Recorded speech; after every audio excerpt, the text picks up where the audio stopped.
Well, great that it's webinar time again. The first one that we have in 2019. So welcome everyone. Hi, Chris, Valila. Also see Billy, Aaron, Tiv. Nice to see that you're here. Lydia, Leonard, Kathy. You know, I'm not sure how many of us are here for the first time. There may be some of us. Also good to see some familiar IBASA names like Vinod and Lynn. Welcome everyone. It's a bit late to say Happy New Year, but I suppose someone told me the other day, as long as it's January, we can say so. So I'm very happy to be back with the IBASA EPI webinar series. My name is Christoph Oosthuizen. I'm the host today. I'm from the EPI. I'm in the room here with a few experts in the business financing space, as well as some IBASA representatives. And of course, like usual, Karel Venter of the EPI is is producing the webinar for us. So we've got an interesting topic to discuss today, which is how we as business advisors can support our clients so that they become more successful in the way that they go about to get the necessary finance into their businesses. By the way, apart from hosting the webinar on Zoom, we're also live on Facebook, streaming to Facebook. Of course, entering the Zoom room allows you to participate in the chat area. So if you are viewing this on Facebook, you may want to consider clicking that link and coming into the Zoom room. But otherwise, you'll be able to follow the webinar on the Facebook feed too. So the normal hour that we have, and at the end of the hour, we'll be focusing on some of IBASA's developments. And for that, we've got Andre de Pre in the room. He's the MD of IBASA. So please don't leave on the hour, because we still have some time at the end for us to be looking at the developments in IBASA and what IBASA members can expect going into 2019. So let me welcome our team, our panel. So Karel, if I can ask that you give us the gallery screen share so that we can see all of them, and we'll ask that the panelists also switch on their cameras so that we can see them. All of them. We've got three panelists in the room.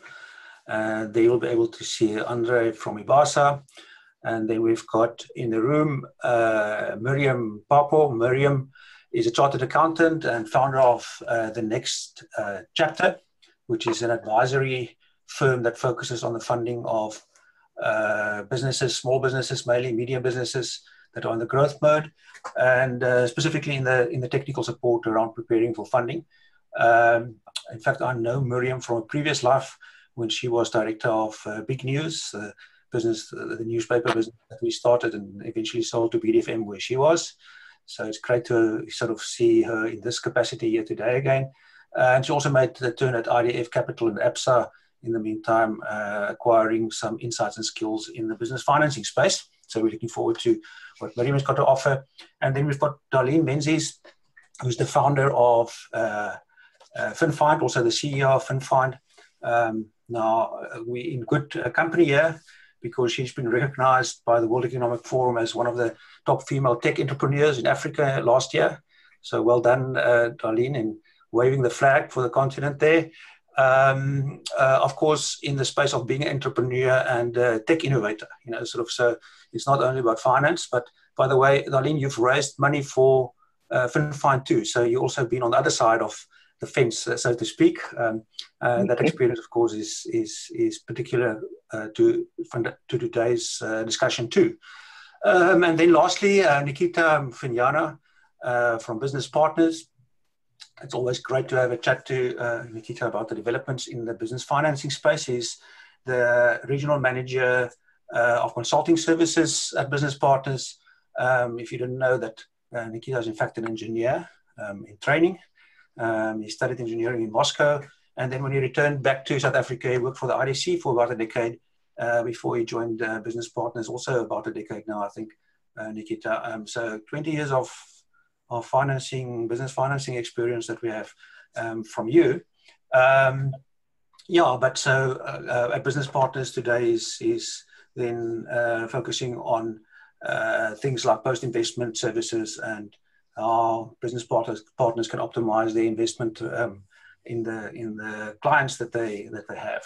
So we've got a room full of expertise, so let's not delay much further in getting into the topic. I must just say, for you that have been on IBASA EPR webinars before, you'll know that we use the chat area extensively. So we have asked there that people please type in their areas of expertise and where they come from, so it gives us a sense as attendees too, so you can see what other people are in the room and what their areas of focus are.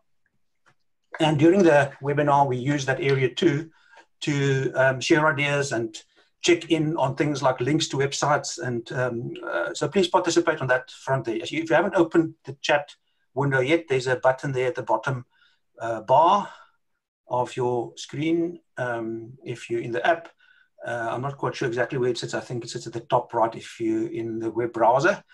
Just click on the chat button and it will open a window and you'll be able to see there how to participate in that. So, I think we're set to go. I'm not going to reintroduce the speakers, but before we get running, let's just get a sense of where people are at. So we've got a poll that we are running now. You should be able to view that poll. Just click on it. It lifts up for some of us if we're on the browser. Otherwise, you click on the poll button. And the question there is, how many businesses did you support last year in getting finance? Just to get a sense of the people in the room and to what extent we are involved in the area of business finance. People are busy voting. It looks like the 1 to 9 is the dominant area, about half of us in the room. But there are some that even 30 and more. Some that are clearly focused just on helping businesses in getting finance. But most of us are few. So that's interesting. There's also a small portion, well, in fact, a third, that have not supported any. So that would be interesting. Perhaps that's a field that you are looking to enter into. Thanks, Carl, for showing us the poll there. I'm going to end the poll just now. So there's one that's got 50 or more clients that they've helped. That's quite a bit, sort of. So that's interesting. I'm sure it's just not one person in your firm that's working with those clients. So let's end the poll and then we can share the results. The smaller number, the 1 to 9, is the clear winner with about half of us in the room here today in that space. A third of us are not supporting or have not last year supported any businesses in getting business finance. And then there are some of us that have more clients, even up to 50 or more. So that is interesting to note. So maybe the panelists can just take that into account too when we start sharing our knowledge. So I'm going to stop sharing the panel now. And then if I can ask Carl to go on to the speaker view, then we can ask Nikita to kick off. And Nikita, you'll have to unmute yourself too. Nikita is focusing, so remember the topic is questions that we can ask our clients, our small business clients, to help them in preparing for finance. And we'll ask Nikita to enlighten us a bit about, from a financier's perspective, what those questions are that we can ask, which our clients and perhaps ourselves also misunderstand often. Okay, good morning. Thanks for having me. And I am conscious of time limits, so I'll kick off straight away. I think often we get clients who request finance for expansions. And it's important to have a clear understanding of how that is split. Whether it's, for instance, finance to acquire a building, whether it's finance to put up a building, whether it's finance for equipment. And those are relatively straightforward. The one that probably gives us more challenges is when we talk about working capital. And working capital, we're not so much about the semantics of whether, but we do need to know what do you mean by that? Are you talking about stock? Are you talking about paying creditors? that are chasing you and that whose payments are already late?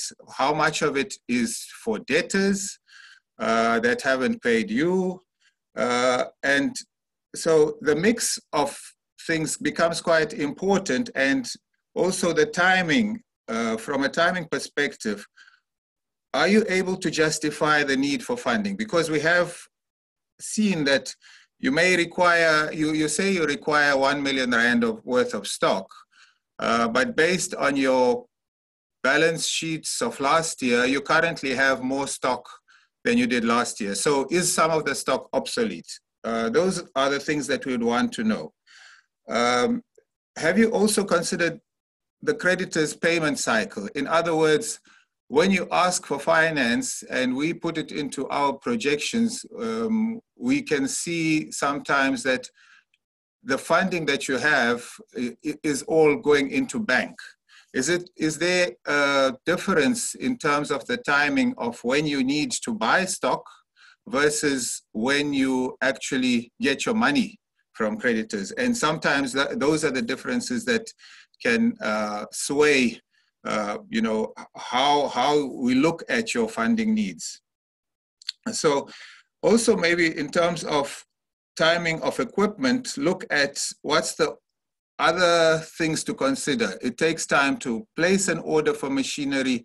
It comes through, how much does it stay at customs before it comes through?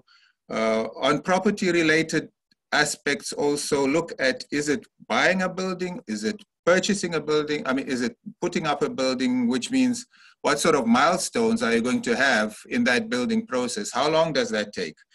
Where you are registering, where we have to provide finance and register a bond over property, take into account that registration of property is also something to consider. It can take 2 to 3 months, which may be after approval, but before disbursement.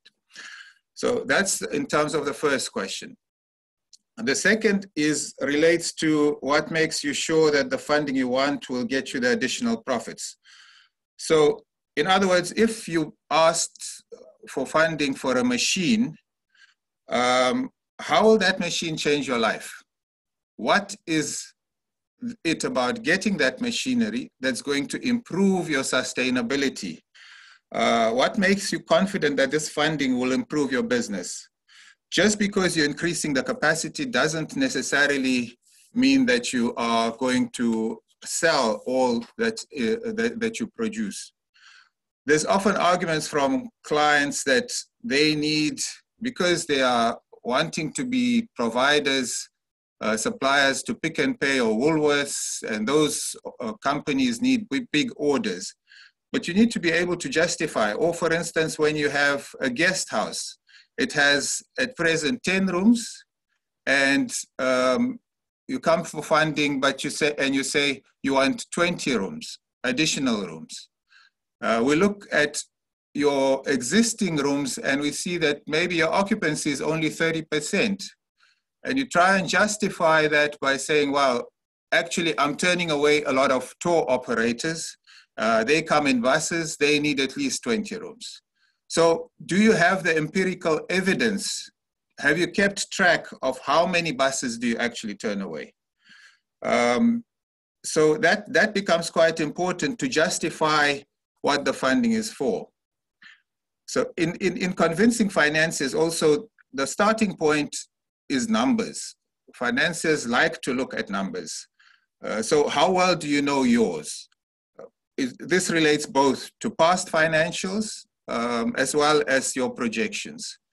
Can you explain every item on your financials? There's often things like in your balance sheet, shareholders' loans, what you maybe have started the business with, you've put in money that's shown as shareholders' loans, and over a period of time, you're taking that money out, or it looks like you're taking that money out because the shareholders' loans are decreasing.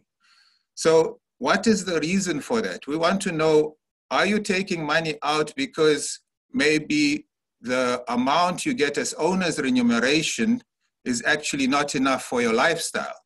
We want to know that how much do you actually need in your personal capacity to survive or to thrive in terms of your personal needs? What do you need to meet your personal expenses? The other aspect is often where let's say your turnovers are growing, but your profits are shrinking. Give us an explanation. Why maybe your gross profit figures are different as a percentage 1 year from the next. Often we get the response from the client that, okay, I'll check my accountant because I didn't compile these, I haven't seen them. And that doesn't sit very well with finances because we want to know that you know what's happening in your business. So it puts a bit of a question mark. If you can, in fact, be proactive about the figures in your business plan or your submission, where there are anomalies, and explain that up front, then that actually can quicken the time in terms of getting to an answer on approval or not. And then on your projections, one of the things we find often is that there's a kind of steady line of turnovers increasing by 10, 15, 20%, and costs are increasing by only 5% or 6%. And it seems then that your business becomes more and more profitable every year. And sometimes that doesn't take into account some of the specific line items, like look at where is Eskom with electricity prices. Water, we've just had the drought in Cape Town. That has affected on a financial basis a lot of companies. Salaries and wages are often above inflation. So we need you to actually look at the specifics and be able to explain those numbers to us that would make sense. So one of the examples also is that, for instance, with food franchises at present, you find they're not able to increase their pricing often, even though the costs of things like meat and other produce have actually increased by quite a bit. So in terms of being able to show the figures in your statements is very important. Then next, I'll go to the question of what is your unique value proposition? Basically, we want to know, how are you not another Me Too business? In other words, how do you differentiate yourself from your competitors? Can your competition provide similar products? Can they undercut you? Often, again, with clients, they say, well, I provide such a good service that no one else can. That's why I have people coming to me. But how do you prove that empirically to us? How do you prove that in numbers? Is it really true? And what would want to be able to see is also, can you quantify and qualify that unique value proposition? Can you put a price on your uniqueness? Would customers buy from you at a premium if your service is so good compared to the competition? And if there's any unique IP or trademarks, how is that protected? Because we know very well that, you know, people can copy ideas, people can copy products. There's certain countries that can reverse engineer quite a lot. Or what happens if one of your staff members walks out? Would they be walking away with your trade secrets and starting their own business or going to the competition? So that's in terms of your unique value proposition. With question 4, which is what may go wrong, and can you create a plan B? Before we even get to what may go wrong, first tell us what is wrong with you. And I mean literally, what is wrong with you? There's often a fear that the funding will be denied if you show your weak spots or your bad side. But it comes out worse if you don't tell us, or you've lied about your, say, Smolanyana skeletons, and we find out based on looking at some commission of inquiry. It might not be that dramatic, but things like your judgments previously, let us know about them and let us know the reasons for it. rather than us finding it out ourselves. Because if we find out ourselves, there's less trust. Sometimes it's also that clients don't know what their credit, or even that they've had a judgment. Sometimes some of the clients find out for the first time when they come to us and we do a credit check. So it's important for you or your clients to check what is your current status in terms of credit. And it's not so much about we will reject you if you have a judgment. It might be something small like a medical aid that you didn't know an outstanding payment was there, which we can work with, as opposed to a trend of showing that you regularly don't pay. So then you become a bigger risk to us as a non-payer. The other risks that we look at in terms of how reliant are you on one large client. And we've seen, you know, what also happens when that demand from that client falls away, or whether it's even in a case where we've had clients affected by the drought, for instance, in Cape Town. How good are you at making a plan?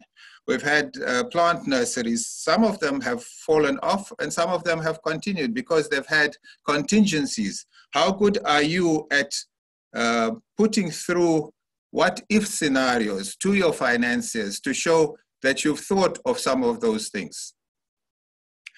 I'll now go on to the fifth question, which deals with how do you put a value to your business? So in other words, I'd say, why do you think you're sexy? Value lies, or beauty lies, in the eyes of the beholder.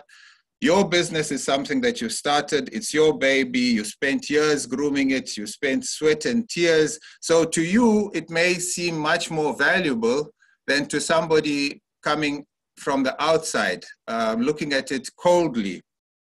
And this is especially pertinent in equity-related deals.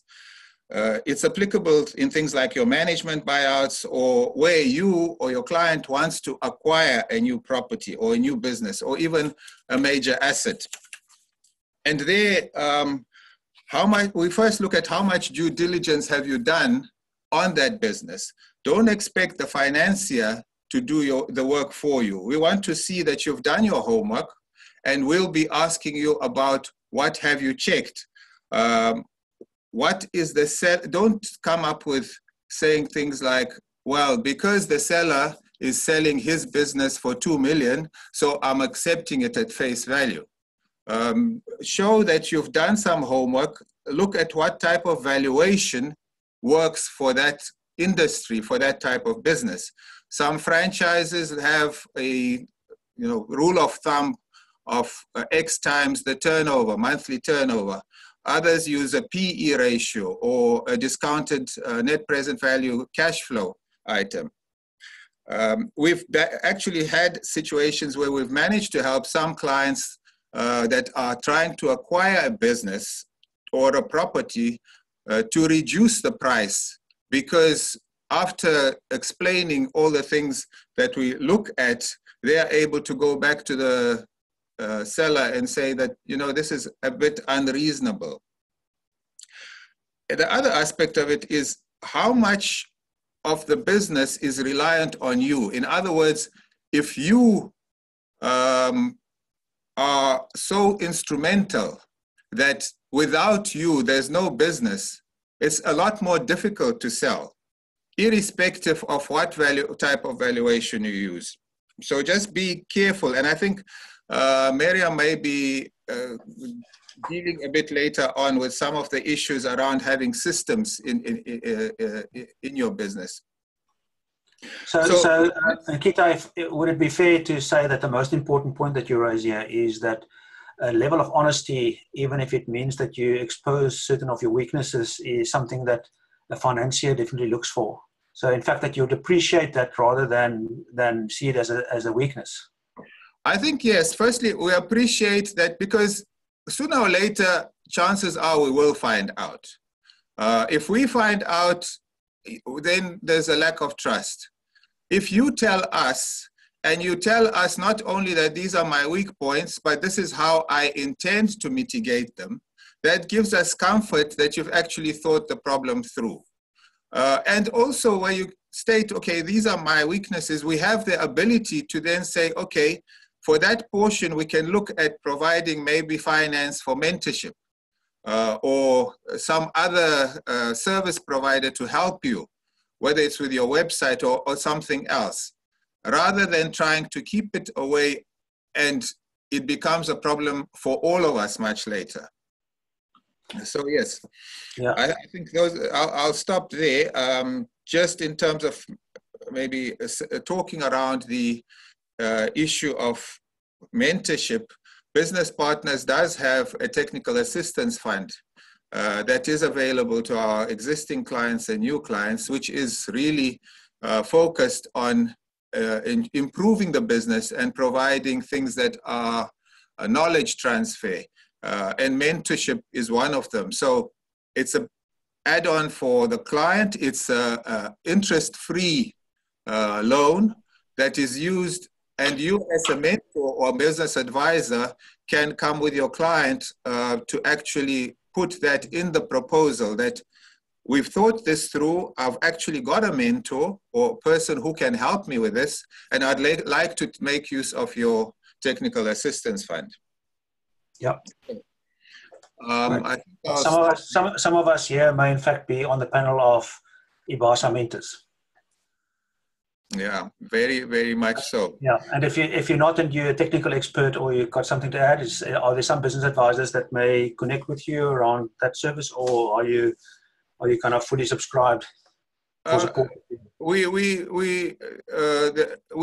There's a choice. Basically, you can come to Business Partners if you need mentorship, but you don't have a mentor. We have a large database, and that's where Christoph, yourself, and others are actually on that database, would send something like 3 CVs out to the client for them to choose. The other alternative is where the client already has somebody in mind, whether it's a service provider or a mentor, to come through and assist them. But we need to be able to fund that portion, because typically, at the time the client needs finance, they're not able to provide finance also for the mentorship.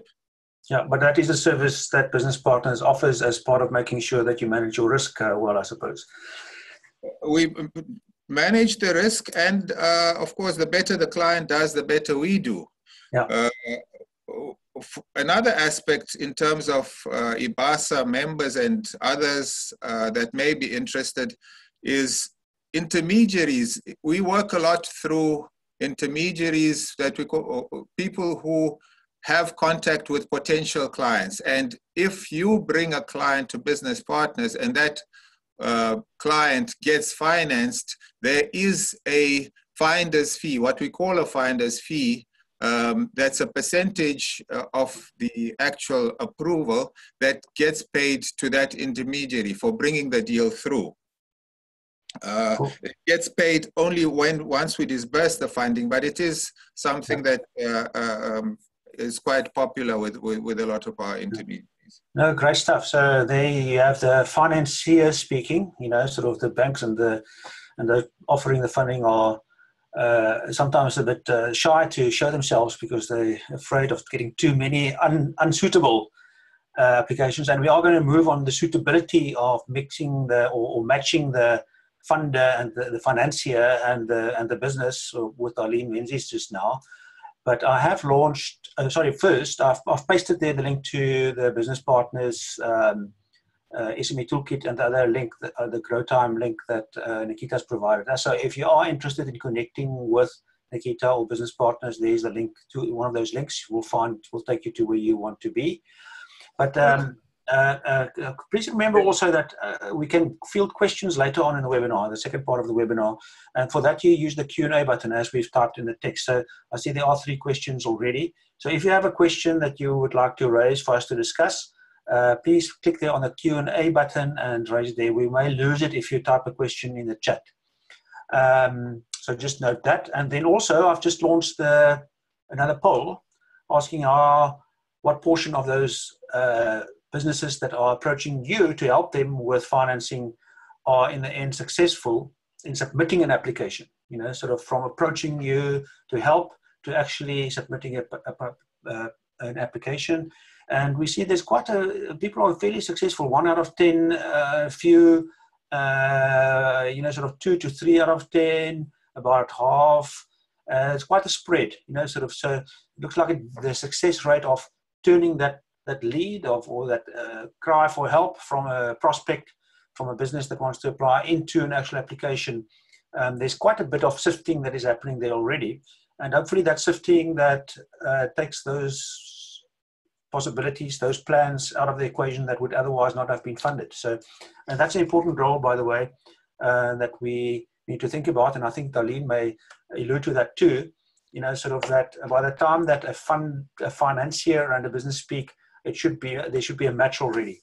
So Darlene, if you can unmute yourself and enlighten us a bit about that process. And from FinFine's perspective, maybe you can just also explain quickly to those that don't know FinFine well, what it is about and how people can make use of that service. Yeah, sure. So essentially the big problem for the funder and the entrepreneur looking for funding is the high search costs. So entrepreneurs don't know which lenders are out there and which funding products they have. And on the, in the same score, you've got the funder who's trying to get hold of leads that match their particular product sets, and they don't know where to find them. So matching is definitely the first part of the issue. Are they looking for the specific type of business that you have, the specific type of funding you want, the minimums and maximum values, etc. So matching is one thing. After matching, and now they know that you're a Black woman-owned business in Gauteng and construction, turning over 5 million, you're looking for 100,000 working capital, you've got all the sectors right and geographically where they want you to be. Now they have to see, do you qualify? So they've got to look at your management account, your financial statements, and some other documents to have a look. Are you bankable? Can you afford the finance? And then, of course, do you have collateral? What about your credit record? So you get matching first, and then you get qualifying. And then post that is readiness, which is a lot of what the qualifying and the readiness is the side that all of the business advisors work with. The readiness is, do you have all your statutory documents, your SIPSI docs, your statements of assets and liabilities, your proof of business address, etc. So often I think where both the entrepreneur and the business advisor are challenged is, is this the right financier that I'm going to with the right product? And that's what I'm going to cover a bit later. But on the other hand, the lender has exactly the same problem where they get this big funnel of applications from a person who hasn't even started a business and has an idea to someone turning over 50 million and everyone in between. So matching, yes, Christoph, is a major issue, and that is what FinFine has solved. So FinFine is an online platform which basically links the providers and the seekers of SME funding, and it matches them according to 67 fields of data. So you may not know that currently in South Africa, there are 247 active funders that represent 466 finance products. And so each of those finance products, 466 products, whether they be grant, debt finance, or equity, each one of those has their own criteria for matching, their own criteria for qualification, and then generally readiness is quite similar amongst them all. And so what FinFine does is it's got those 247 funders with the 466 products, very granular detail on each of those. And then as the entrepreneur comes into a website which is free to them, they come in and they give us the information. So we link directly with the credit bureaus and SIPSI. They come in, they give us the ID number. We have a look at what companies are registered to them. They select the company they want finance for. And as they start providing us data, it'll be data such as their location, their type of business registration, trading period, profitability, turnover sector, reason for finance, loan amount, what type of their customer base, is it B2B, B2C, the collateral, the number of employees, shareholding, their age, their gender, their 67 fields. And at the end of that, we will look at that particular loan request and we'll match it against those 466 products and filter out all the products that don't match that requirement and only leave those that do. So the entrepreneur is then told, here are the 5 products that match your needs. So that takes care of their runaround. And of course, the business advisor can do the same thing on behalf of their customer. And then on the lender side, they only get given those that match their criteria. They don't have to filter through thousands and thousands of applications to find the few that actually match with them. So I'll give a lot more detail when I cover my questions, but essentially they kind of call us, it's a bit of a joke, but we like the Tinder of SME funding. Tinder is a dating application where people meet each other and then are able to know that they've got similar likes, and that possibly, if they met each other, they could possibly go on to something in terms of marriage. Well, the same with lending. You don't want to go, you don't want to go to every funder and waste your time. You want to go to those that match your need. You want to get to them, have a look at what they need, and then see if you can result in a marriage or a funding agreement. And so that's really what FinFund is.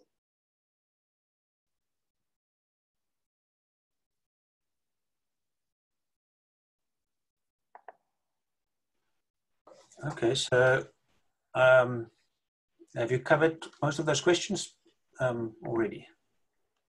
Sorry, Christoph, I thought you were just quickly asking me about, just to give an idea of what FinFund does, but not actually. That's fine. So from your perspective, there's very, very pointed questions there that helps us in not wasting lots of time, does it? No problem. I'll go through. I have covered a lot of them. So basically, if you have a look at these, what we're trying to have a look at is identify the best financier. Now, as a business advisor, you're trying to do that on behalf of your customers.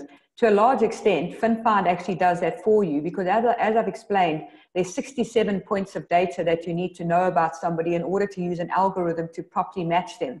So generally, these are the kinds of things that a financier will look for. You've got to ask your customer how long they've been trading and are they registered. So most of our products sit are looking for businesses that turn over more than R1 million. So if your business is turning over less than R1 million, there is funding available, but generally it's quite niche funding, and there's a lot of government funding in that space, and obviously some equity opportunity depending on the type of business. But ultimately, trading period is a big differentiator in terms of how many of those finance products they'll be able to access. Then they want to know the turnover and do they have a regular income. So of course there are a number of different types of finance. As Nikita was saying earlier, you might be looking for working capital asset finance. You might be looking for expansion finance. You might be looking for specific finance, like for innovation. Each one of those has particular requirements. And so yourself as the business advisor needs to understand, if they're looking for working capital, what are the questions that are peculiar to working capital that may be different to expansion finance. So for instance, if you're looking for an equity raise on a tech business, it's going to be a very different play to someone who wants a term loan, where the lender wants to have a look at, do they have a regular income? Are they profitable? Do they have a pipeline that is going to be able to make sure that they can afford that finance and pay it off? So turnover and whether you have a regular income is one of the common questions that a funder will want to know. Then they want to know, how much are you looking for and what is the purpose of the funding? Because many of them have minimums and maximums, and that's inside of the actual mandate of that particular product. And so they can't usually go outside of that. And then again, like I said, the purpose of the funding will determine, you may want R1 million, and that's within their funding mandate, but you may want it for working capital, and they only do, for instance, asset finance. And you can, as Nikita said earlier, you can start to look through that and decide, well, if some of that is actually to buy assets, you can start to split that out. What kind of funding are you seeking? So there's debt funding, there's grant funding, and there's equity finance. So that's where they have to part with shares in exchange for capital. These are the top 5 questions in terms of every one of those lenders that we've had a look at, and the questions they first ask. So this is the information you need to gather from your customers. Do they have collateral, and are they willing to sign surety? And do they have funds to contribute? So, currently, do they have any skin in the game? Have they invested in the business? Do they have money to invest?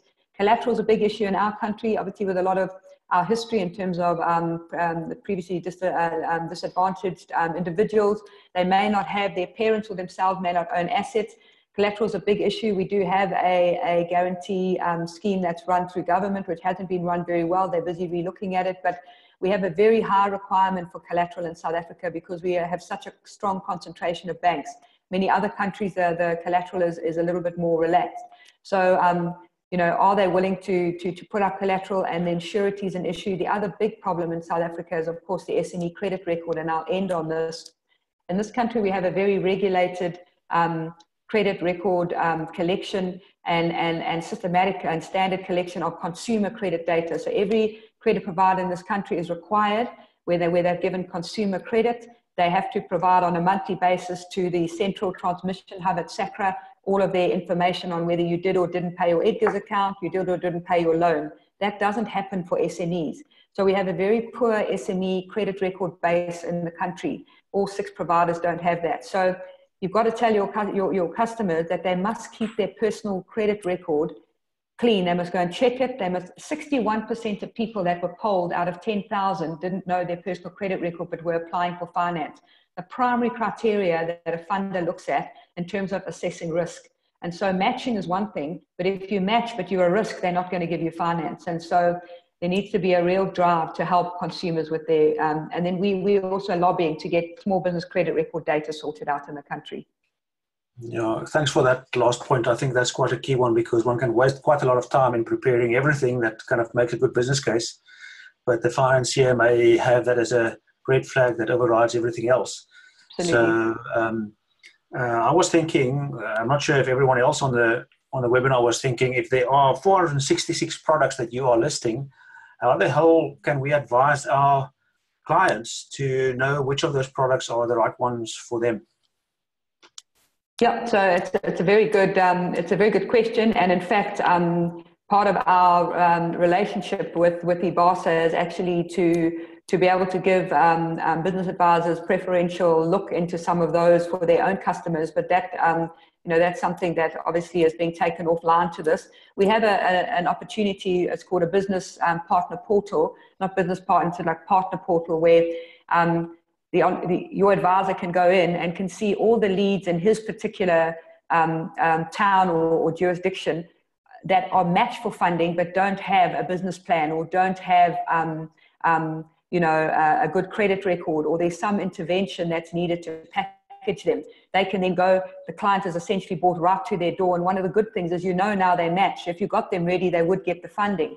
So you could possibly negotiate, instead of them affording to pay you for the service, you could build in a success fee, because up front that actually this particular Nedbank product, that particular niche lender's product. And so again, it's very difficult for your whole base to be able to know the algorithm for every one of those 466. But what we could do is they could go in themselves and, for their customer, do an inquiry and say, these are the 3 that the machine says I can go to, and then they can start engaging. So I think that's something that is down the road.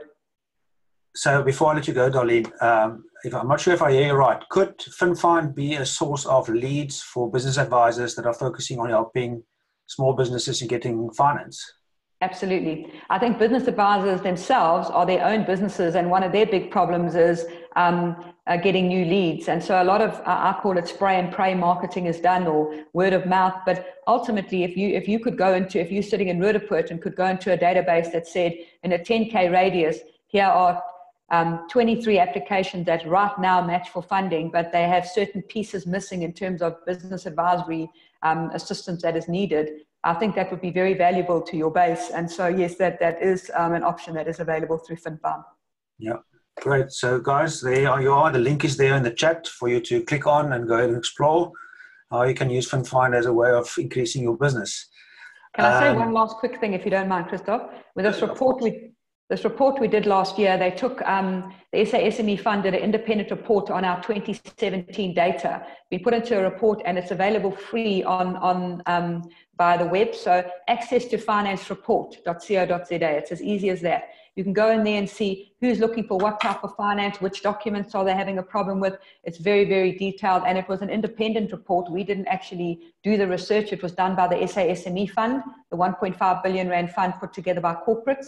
And so I'll write the link now, but it's just helpful for anyone who's working in this space to go and get we were the biggest sample set in the country of data. And we were declared a credible representative sample because our sample and SARS and Stats SA are matched in terms of geographic location, et cetera, of each business. So I'll put that onto the chat now. Great, thanks. So guys, go click that link and see the report. But before we get to Miriam on due diligence and that perhaps some of the more technical side of preparing for application, we can look at just the success rate that we achieve. So we've launched there another poll. This is the last one, I promise. We won't actually with another poll. Just to get a sense of how successful we are for those then that have submitted applications, what portion of those applications are successful. So some of us did not submit any applications and so on, of course. But it's also even spread. But it does look like we're on the lower level, you know, sort of. So 1 out of 10, for instance, of all those that submitted are kind of close to half of us, only 1 out of 10. So perhaps there's scope. We do have some that are 8 or more, 6 or 7 out of 10. But it seems that there's scope for us to improve in the success rate so that we can match the financier and the needs of our clients better. So thanks for participating in that. I'll share the results with you guys just now. But that gave us a chance to move on to Miriam Papo. Miriam, when it comes to us preparing, helping our clients to prepare, there's some questions that they don't like to be asked, sort of specifically around processes and systems and so on. So would you mind guiding us through some of those questions that we can focus on so that we can help our clients better? Certainly, Christoph. Can you put the slides on? All right. This is not everything that would actually be asked when you are preparing for a due diligence process, but it's just some of the main key questions that will be asked and what the client would need to address. So who are your clients and how will your client base grow exactly? So this talks to any entrepreneur who starts a business. The first thing that they need to do is to know who they will be targeting, whether that client base has a problem that they can solve. And once you understand what your client needs, you are then able to then target your client base specifically, whether through how you market to those clients and basically how you acquire the clients. What I needed to speak to you about on this, most of the businesses that we've seen over the years, they have started a business not knowing full well who their clients are. They don't define it. They just go about it haphazardly. It does not help the process. Define your client. When you are defining what your unique selling point is, that is a guide to say, now, who is my client and how do I then apply that USP towards getting my clients and acquiring those clients. Once you know all of that, it helps you to also start focusing on what your sales projections would be, but also you put a strategy together to say, this is how I intend to grow my client base. If you cannot do that as a business person, I think some of the clients, that's where most of the businesses are likely to not succeed, because they will not be able to grow the top line, which is so critical to making sure that the business survives at the end. Then we go to, I'm gonna skip the budgets and forecast and address it later on when I look at the finances side of things. And then you need to look at the members of the team. Who are the key members of your team and what do they bring to ensure success? Most of the funders, when you are approaching them, they look at the actual jockey. We call them jockeys. So you fund the horse and the jockey, but most importantly, the jockey has to be very strong. When we've assessed applications before, we found that some jockeys don't necessarily know what their business is about. They do not know their numbers. And some of the panelists have alluded to that as well. That to me tells me that how do I then convince myself and say that I will take this application through to a credit committee if the jockey cannot even explain what their business is about. So you may have a business plan, which is what a lot of them do, but they do not know the contents of that business plan. Does it help you? It doesn't. As a jockey, you need to be very strong when it comes to your business. You need to be very strong when it comes to your numbers.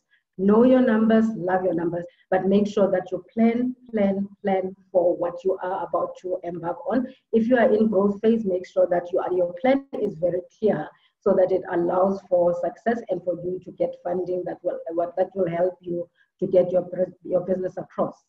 The team that you then have, look at the capability of the team. Assess if the team is strong enough. But capability on its own is not enough. What most entrepreneurs do not do is to see if their leader team is cohesive. If the leader team speaks from one cheat sheet and they sing from the same hymn sheet, it makes for better planning, it makes for success in the execution of that strategy of the business that they would have. If you do not have that, how do you then acquire skills that will assist you in making sure that your business has got a very strong team? There are a lot of business advisors that look at making sure that your teams are empowered, but also they look at mentoring the actual team members. Maybe seek help and get those in to make sure that you have a very strong team. When your application goes through, your team will be assessed and make sure that you cover all bases. It is critical that you have people behind you that understand and buy into your vision. If they do not buy into the vision and they do not share the same value system, you won't win. It is as simple as that. So some of the things that we take lightly as business people are things that make you successful at the end of the day, and you need to make sure that you concentrate on that. So that's on that. But just a point on that, don't forget the jockey is key to everything. A strong jockey with a teachable spirit is what the funders will be looking for. If you are that person who thinks they are a know-it-all, believe me, you might have a strong business. Some funders might look at the jockey and say, well, it's a good business, but actually we don't have the right type of jockey running this business. Can we really get into a relationship with him that is going to be 5 years or longer with us putting funding in? So it is critical that you have a teachable spirit, because it makes it easier also when they recommend any business advisor to you. If you are in need of a business advisor, that you are then able to take the advice that they bring on board and you're able to utilize it to get you to be successful in your business. Okay, and then looking at systems. What systems will you use to manage your people and your money? A lot of SMEs look at systems, processes as one of those things that they do not need to invest in. Funny enough, if you are going to be efficient in delivering your product or your service, you need the most basic systems on board. If you can get those and you get them on the cheap, do that. But it takes quite a lot of research.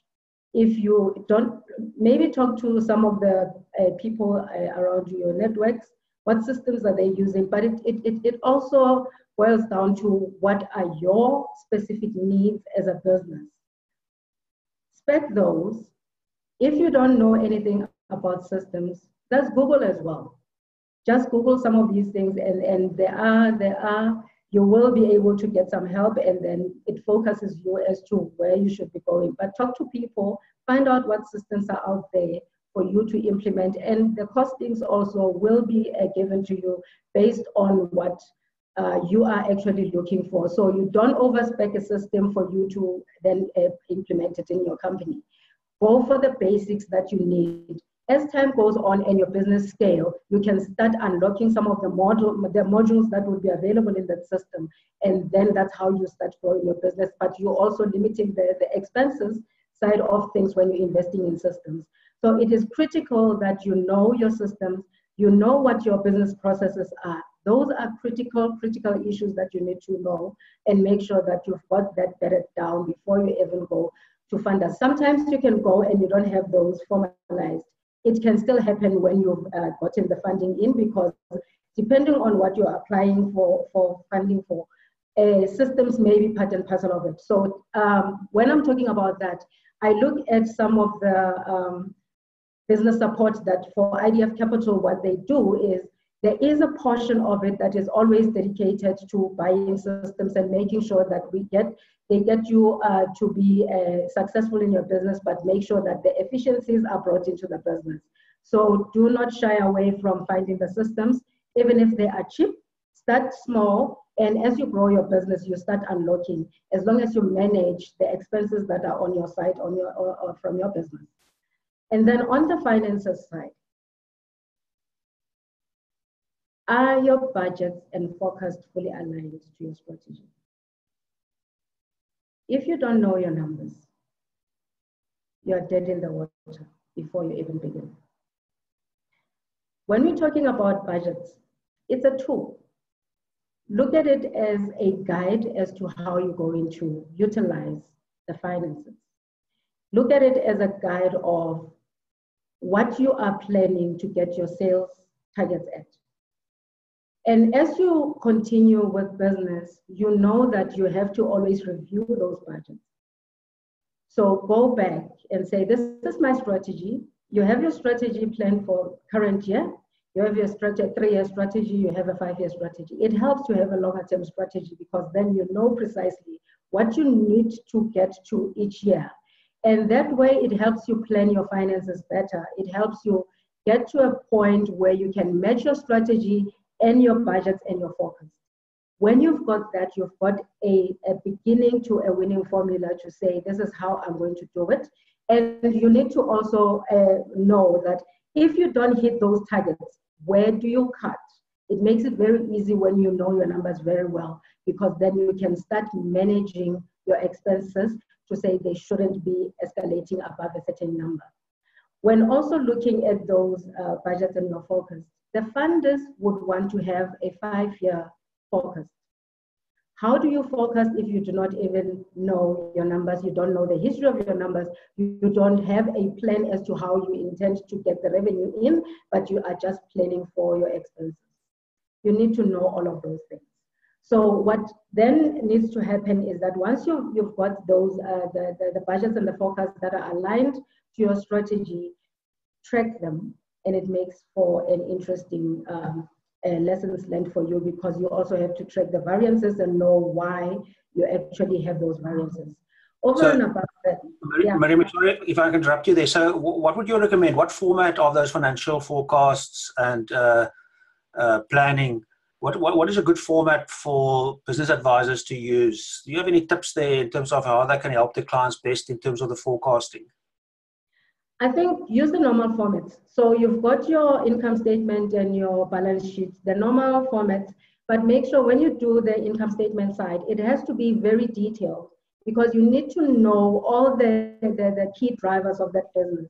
Where you know the costs are relatively fixed, there's not much that you can do there, but you manage not to hike up the fixed cost, but concentrate on what is the variable cost. So that's why you need to know what the key drivers of the business are, because if you look at your revenue lines, most of the revenue lines, all of the revenue lines have got key drivers. So if you can match and make sure that you keep to the flexible and not go into sunk costs, you don't have a lot of fixed costs, that would be great, because then your variable costs will go in conjunction with your revenue line. So manage that difference between those. So most of the business advisors, what they do is they look at your GP profit. Yes, it's great to look at that, but it shows you the red flags where there are inefficiencies. You will see the inefficiencies coming from a GP percentage. But also what business advisors need to look at is the JOS ratio.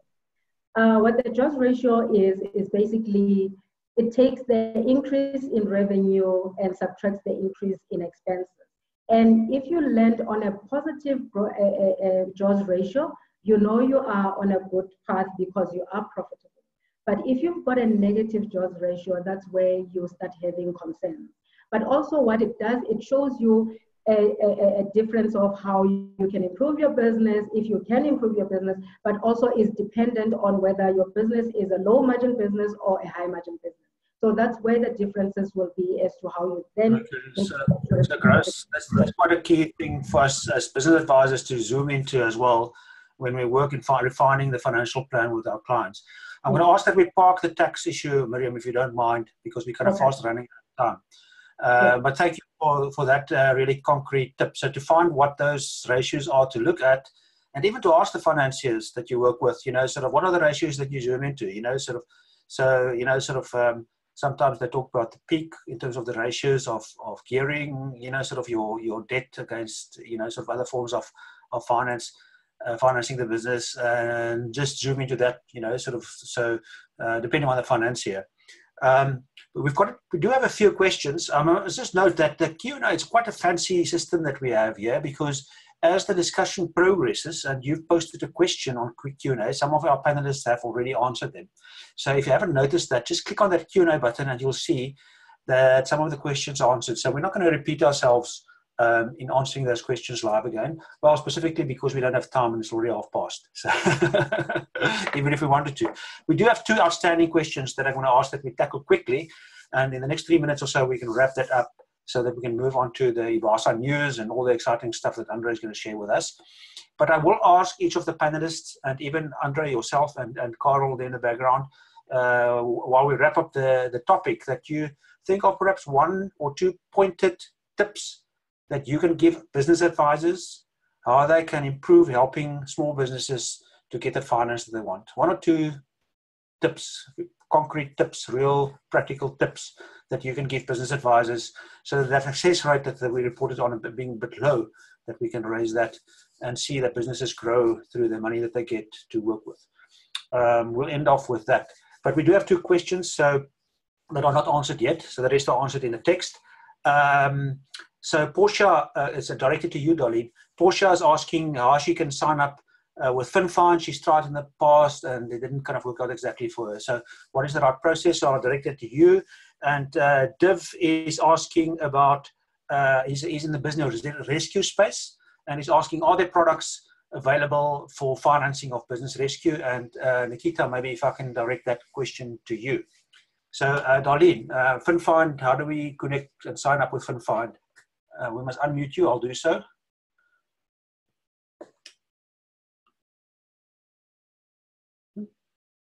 Not unmuting. Maybe. Oh, there you are. Oh. Here we go. Great.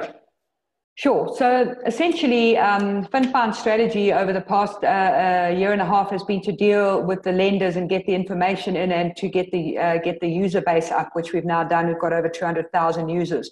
We have a strategy for business advisors and accountants. We didn't want to go one by one with them, because obviously we're a team of 15 people, and that takes a lot of effort. And so our strategy is to work with the bodies, IBASA for advisors, and the CICAs and the CIPAs of the world for accountants. So I think up front, when we started to have those discussions around being able to partner, like let's say with an IBASA, and then allow their base access to our leads, it was a very new kind of model and discussion, and it took we never kind of got to a place where we could easily do that. And also FinFind wasn't sort of an industry standard or as well known. Actually, the IDC said to me the other day, FinFind's an industry standard, so I thought, well, that's nice to know.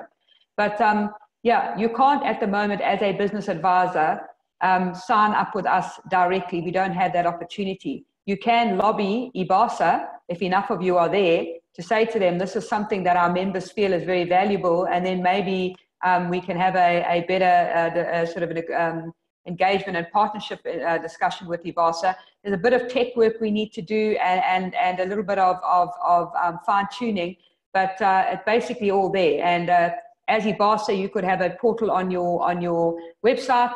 If you had a paid-up member who had done all their CPD or whatever was needed, or were accredited, they could go in there, and they would be, and obviously there would be a small fee for that, and it would be between IBASA and the member as to whether you pass that fee on to your membership fees or whether they pay us directly. But that's something we don't want to negotiate one business advisor at a time, because that isn't obviously our core business, and we don't have a team that can manage that.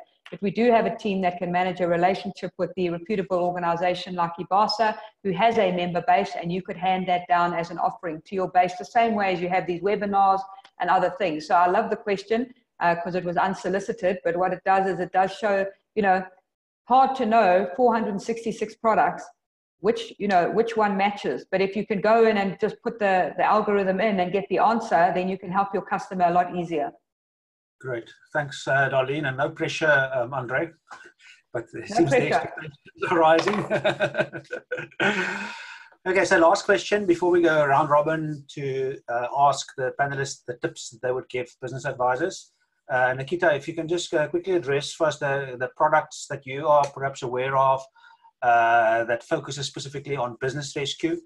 Of course, if there are, how many did we say, 466 products that are registered on FinFind, one of them may be in that space that you're aware of, or maybe not, I don't know. I must say that that is a difficult question in terms of business rescue. Often I think because there's been a tendency for a lot of businesses to go into business rescue too late. Often it's at a stage where they're about to be liquidated by a supplier because they haven't paid for a long time and it's big amounts. And at that stage, it's quite difficult. I know, for instance, where our own clients have problems, then we would often, be the first point of reference in terms of should you go into business rescue or not.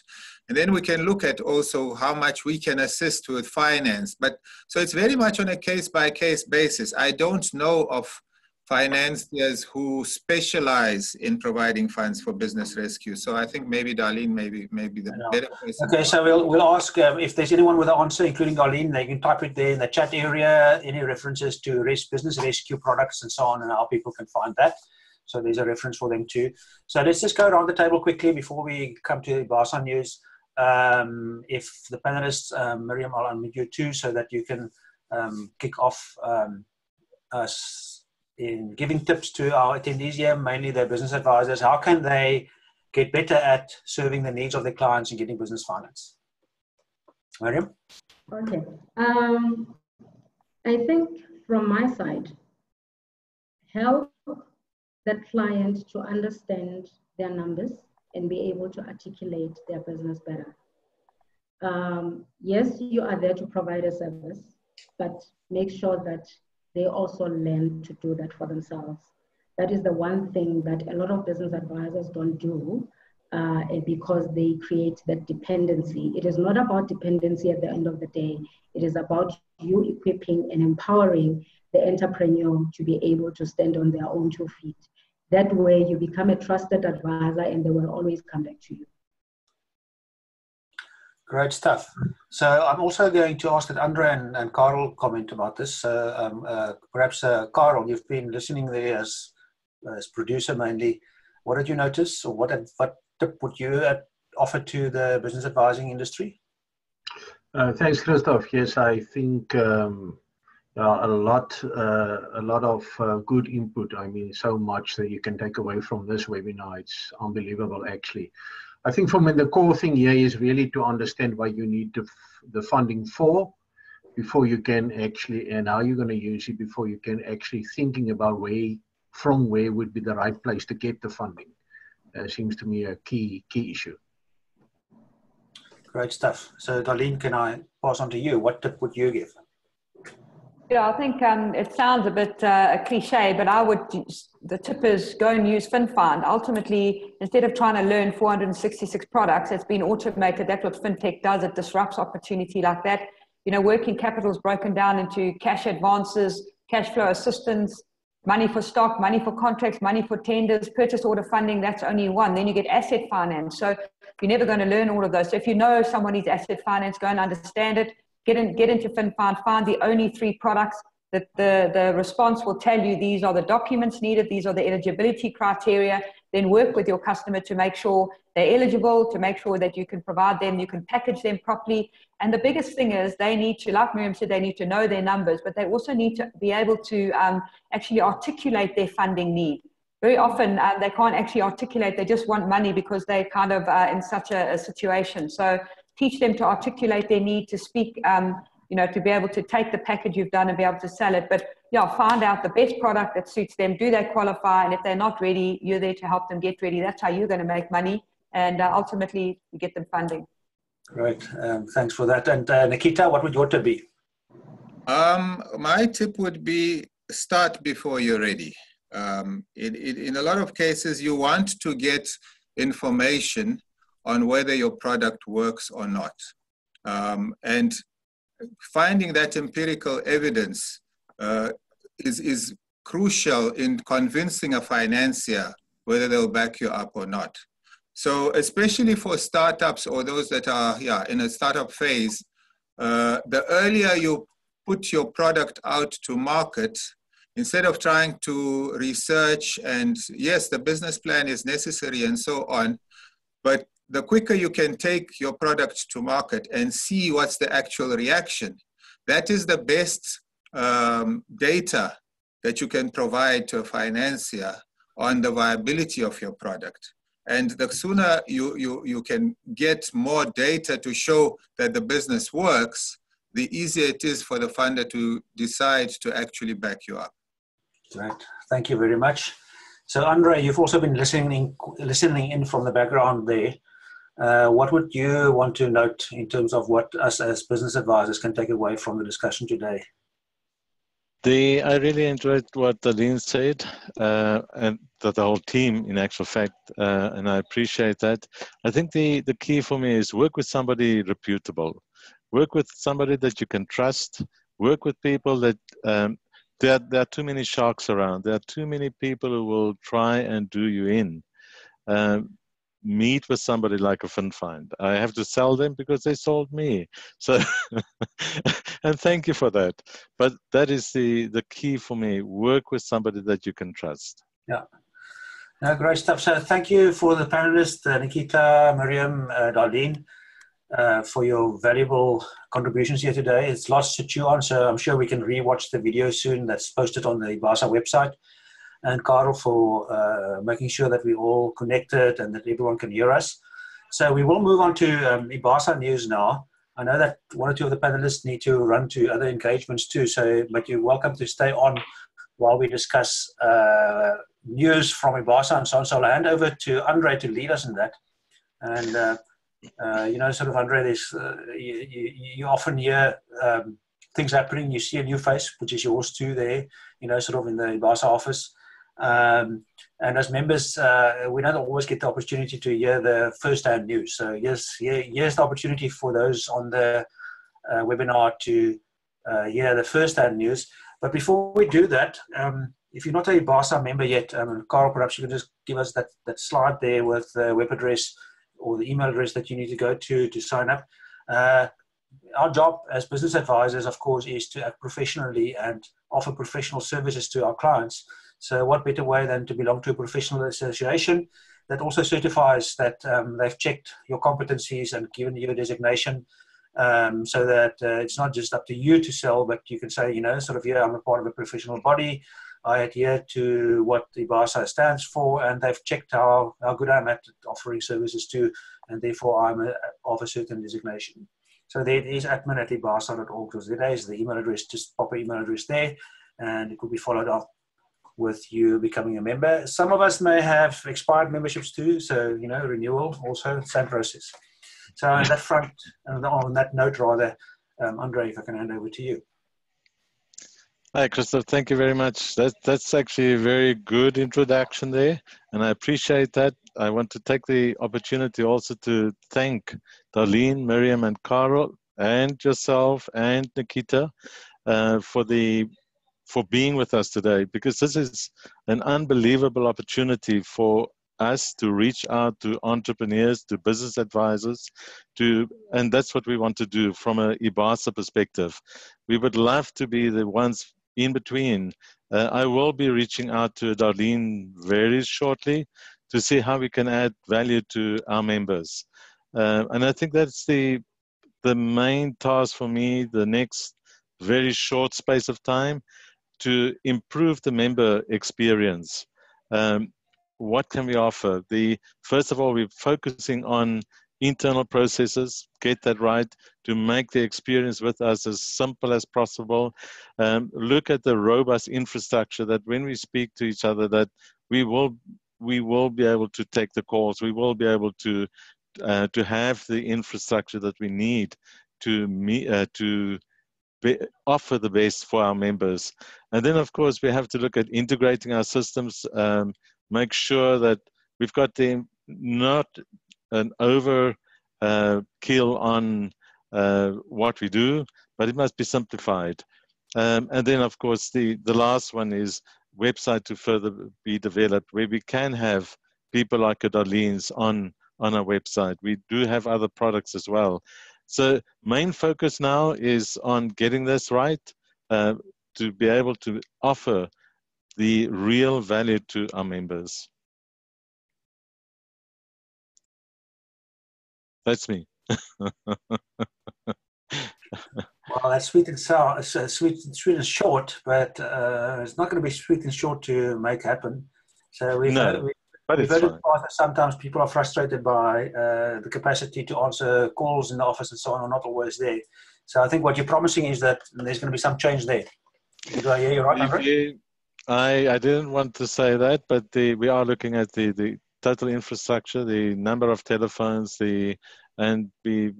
while I was just before we started, I did have the technical people online who will be here shortly, so that we can get it resolved. So I'm not sure if there's, we do have a minute or two left. So if there are any IBASA-related questions and so on, people can be free to actually put up their hands. I see there's a hand up. Moding Guana has got his hand up. I may allow you to talk if you really want to. I'm not sure if you raised your hand by accident, but I have unmuted, or I am unmuting you. It looked like you wanted to say something, but we can't hear you.